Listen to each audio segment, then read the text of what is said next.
Muy buenos días. Esta es la clase número 16 de la asignatura de Anatomía para International Biological College. En esta ocasión vamos a desarrollar lo que son los músculos de la espalda. Para comenzar, la parte posterior del tronco se compone de la espalda y el cuello, pero por ahora nos vamos a enfocar en la espalda y en estudiar sus músculos.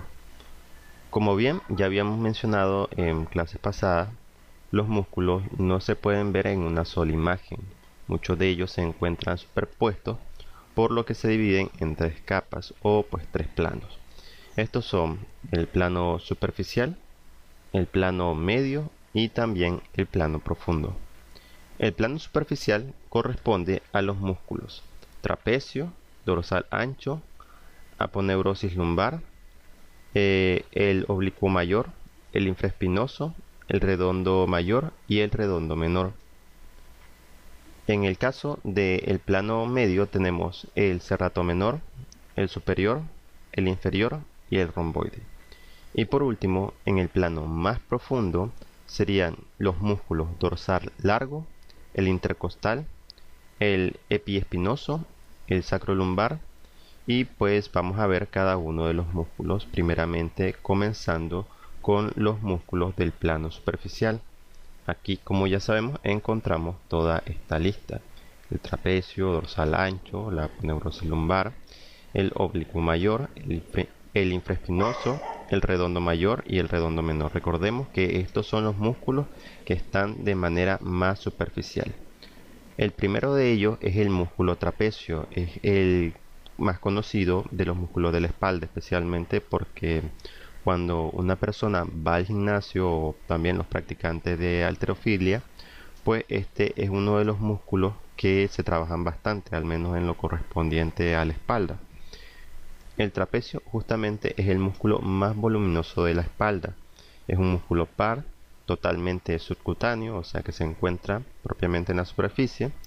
Se compone de un cuerpo carnoso y una continuación aponeurótica. Ahora, aquí me detengo un momento. Recordemos que la aponeurosis se trata de un tipo de tejido conjuntivo. Este se encarga de la unión en una zona, pues más o menos grande, de los músculos y pues los huesos. Recordemos que está esto, que es la aponeurosis, y también está lo que viene siendo la fascia, pero la fascia son estas estructuras muy parecidas, pero justamente es esta estructura que envuelve a los diferentes músculos y después los va dividiendo en lo que viene siendo fascículos, tejidos y demás. En todo caso, tengan en cuenta este concepto de aponeurosis, que justamente es la unión entre una zona correspondiente a los músculos y a los huesos, porque es una de las que más vamos a repetir en esta clase. O sea, se va a repetir bastante este concepto. Y bueno, continuando con lo que es el músculo trapecio, este tiene pues una forma romboidal, es decir, tiene una forma de rombo. Y pues se extiende desde lo que es la nuca a la zona media de la espalda. Justamente podemos ver que la zona que abarca es bastante extensa. Ahora, el músculo trapecio pues se inserta en el tercio interno del occipital. Desciende mediante pues una aponeurosis a lo largo de las cervicales. Desciende mediante una aponeurosis a lo largo de las cervicales hasta insertarse en la apófisis espinosa de la séptima vértebra dorsal y desciende hasta la décima vértebra dorsal, insertándose en la apófisis espinosa dorsal. Aquí en este dibujo podemos ver cómo está expresado. Desde este eje las fibras se dirigen hacia la parte superior del hombro, enganchando en la cintura acromioclavicular. Exactamente, pues aquí un haz de fibra se sitúa en la cresta de la escápula y otra haz se coloca en el tercio externo del borde posterior de la clavícula. Justamente, si podemos ver, el trapecio se compone de tres partes. Estas son la parte cervical, la parte media y también la parte inferior. En la parte cervical, los fascículos provienen básicamente de las cervicales que se insertan en la clavícula, mueven la escápula hacia atrás y fijan el hombro al cuello. En la parte media se une la zona escapular con la zona dorsal superior. En esta zona el músculo atrae al hombro al centro de la espalda y por último en la parte inferior básicamente une la base de la espina del omóplato con la parte final de las vértebras dorsales, insertándose en la apófisis espinosa y hace descender al hombro y acercarlo al centro de la espalda. Ahora vamos con el músculo dorsal ancho. Este es un músculo par, delgado, ancho y que tiene una forma triangular. Nace en lo que es la parte posterior del tronco, lo envuelve y se inserta en la cara interna anterior del húmero. Se origina en la apófisis espinosa de las últimas 6 vértebras dorsales mediante una aponeurosis, que es la aponeurosis lumbosacra. Esta aponeurosis a su vez nace de diferentes áreas en la espalda, entre las cuales encontramos el ligamento interespinoso, también la apófisis espinosa de las lumbares, en la cresta sacra, en el tercio posterior de la cresta ilíaca y también en las costillas flotantes. Justamente la apófisis lumbar o lumbosacra corresponde a toda esta zona que podemos ver aquí. Justamente las fibras musculares del músculo dorsal ancho bajan paralelamente desde lo que es la séptima vértebra dorsal a lo largo de todas las lumbares y se continúa en forma fibrilar en la aponeurosis lumbosacra, es decir, justamente vendría siendo como la continuación y la unión lo que viene siendo esta aponeurosis. Ahora, continuaremos con el músculo redondo mayor. Este se trata de un músculo que está localizado en la parte posterior del hombro, el cual está cubierta por otros dos músculos, los cuales son el dorsal ancho y el músculo tríceps. Junto con el músculo dorsal ancho y el músculo subescapular van a constituir la pared posterior de la región axilar. Entre sus funciones vamos a encontrar lo que es la rotación interna, la aducción y la retroversión del hombro, es decir, los que estamos viendo a continuación. Cuando tomamos como apoyo el húmero, también ayuda a desplazar el ángulo inferior de la escápula hacia adelante y hacia atrás. Entre estos movimientos de anteversión o retroversión está justamente esto, que la retroversión es cuando llevamos el hombro hacia atrás y la anteversión es cuando llevamos o desplazamos el hombro hacia adelante. Estos también se les conoce de otra forma, como entre retroversión se le conoce como retroposición o anteversión se le conoce como anteposición. Ahora, vamos a seguir con el músculo redondo menor. Este se trata de un músculo que se extiende desde la cara posterior del hombro por debajo del músculo infraespinoso redondo mayor y tríceps braquial. Es uno de los 4 músculos que conforman el manguito de rotadores. Como bien ya sabemos, el manguito de rotadores es el conjunto de tendones que se localizan en la articulación del hombro y que tienen como finalidad mantener unidos los huesos de la articulación y permiten llevar a cabo diferentes movimientos, entre los cuales está el movimiento de rotación, por lo cual entre las funciones del músculo redondo menor está la rotación externa y también la estabilización del hombro, es decir, ayuda a mantener estabilizada la articulación del hombro y mantenerlo en su lugar. Ahora, continuamos con los músculos del plano medio. Aquí tenemos el músculo romboide y el músculo serrato, ambos con sus respectivas divisiones. Por una parte, el músculo romboide se va a dividir en el romboide mayor y el romboide menor. El romboide mayor se origina en la séptima vértebra cervical y la tercera vértebra dorsal. las cuales se van a insertar en el borde espinal inferior y anterior del omóplato.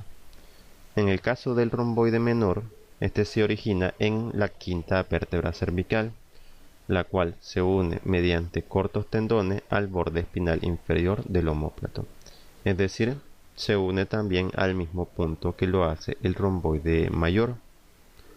El músculo romboide se encuentra en la parte superior de la espalda y está cubierta en gran medida por el trapecio. Desciende por el cuello hacia el omóplato. Este músculo es poco visible y solo aparece en la zona inferior al levantar el brazo de forma vertical. Entre sus funciones encontramos la aducción, la rotación y también la elevación del omóplato. En relación con el músculo serrato, este se va a dividir en el músculo serrato mayor y el músculo serrato inferior.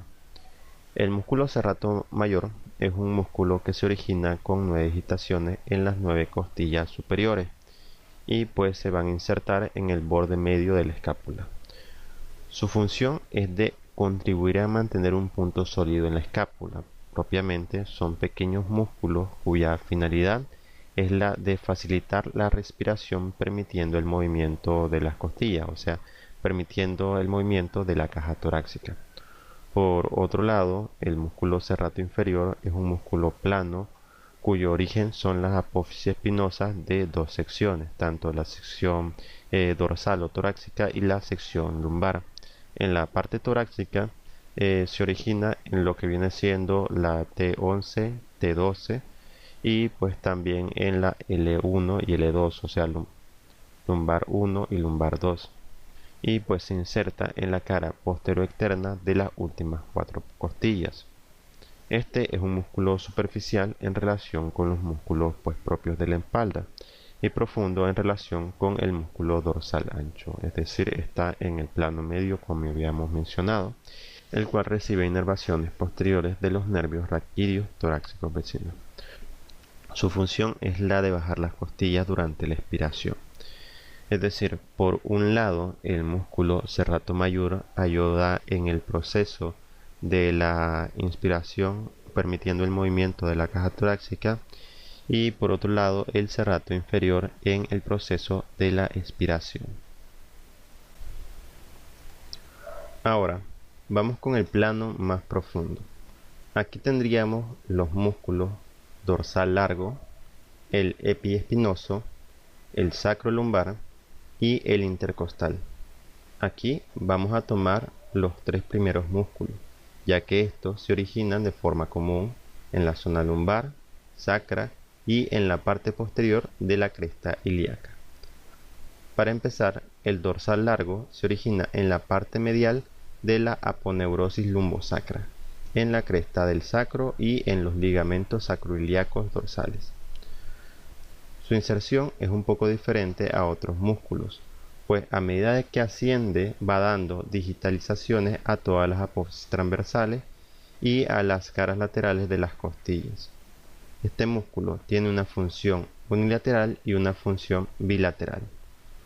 Unilateralmente, a través de su actividad concéntrica, se encarga de la inclinación y rotación del tronco hacia el mismo lado en dicha actividad, y bilateralmente se encarga de la extensión o hiperextensión de la columna vertebral a través de la contracción concéntrica de la misma.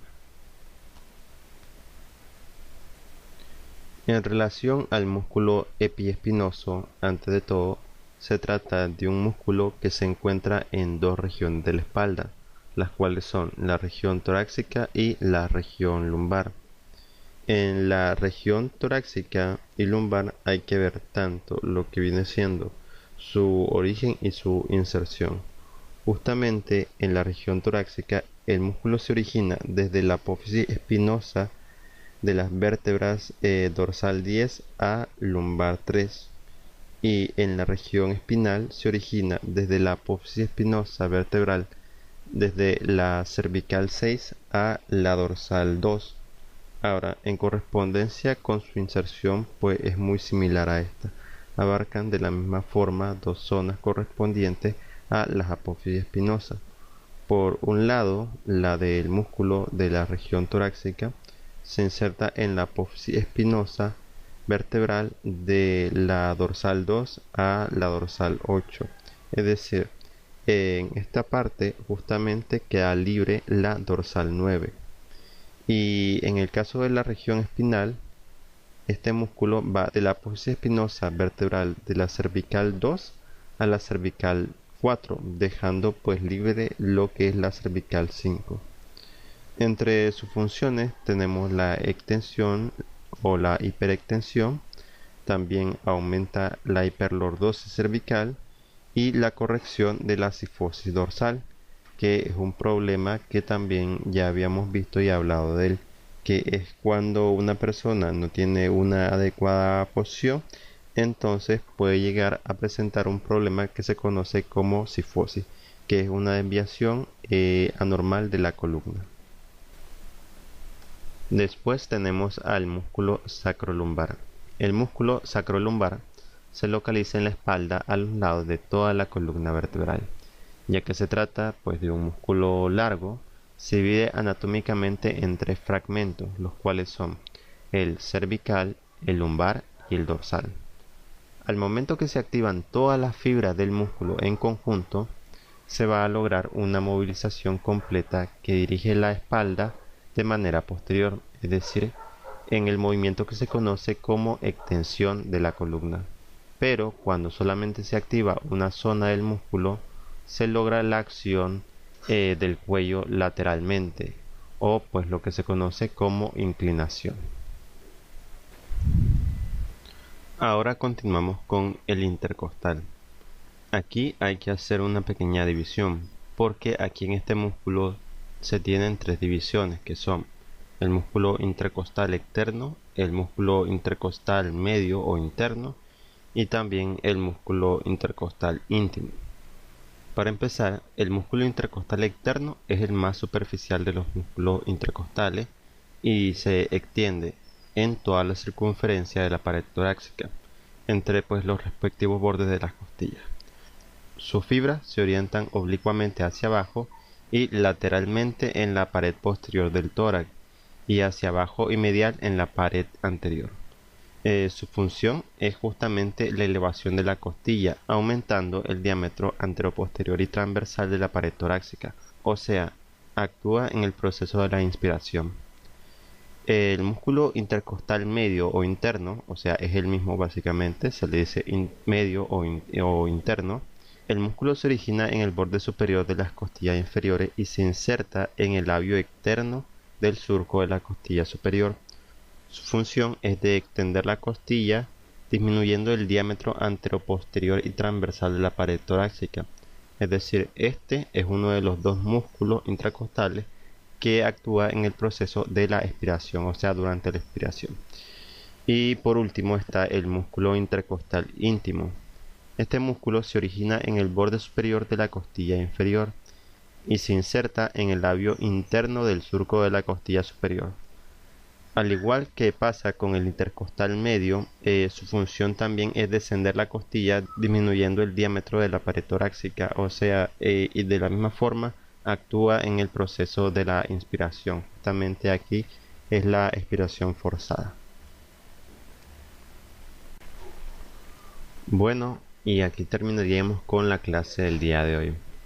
Por el momento sería todo, así que pasen buen día y muchas gracias por su atención.